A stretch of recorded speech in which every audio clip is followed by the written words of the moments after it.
Haur hauek jaiotzen dira batzuk Espainian fisurakin eta lehengo 4 hilabete, 6 hilabetetan ja fisura hori itxi da. Baina beste batzuen kasuan ahosapaia ere irekita egoten da eta honek zailtasun gehiago eragiten ditu.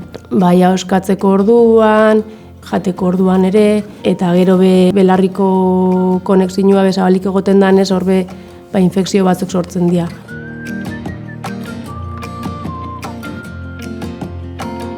Ni jaio nintzen zoologioarekin.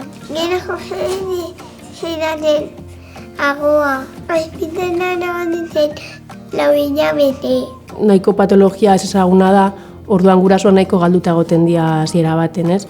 Ez da patologia ezagutzen eta ez da horrek ze suportatzen da ben. Orduan elkarteak alde batetik dokan helburu garrantzitsutako bat da guraso horrek babestia, informazioa eskaintzia eta beraien beharren inguruan eta baita gizarte mailan daren laguntza ezberdinen inguruan bai.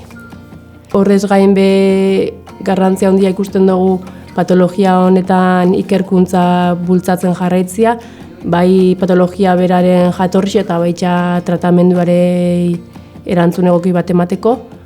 Gurasoen implikazioa ezinbestekoa da, gurasoen lan gabe ezin izango zen aurrera eraman itxendian ekintza desberdinak.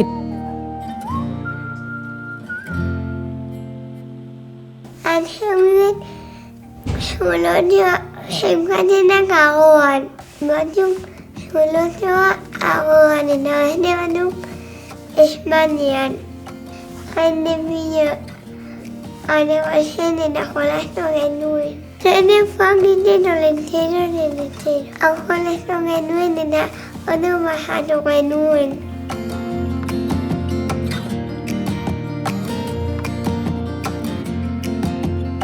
Patologia nahiko ez ezaguna da. Uste dugu ezinbestekoa dela gizartea sentsibilizatzea. Horretarako jardunaldi desberdinak antolatzen, beraien ezaugarri eta beharren inguruan.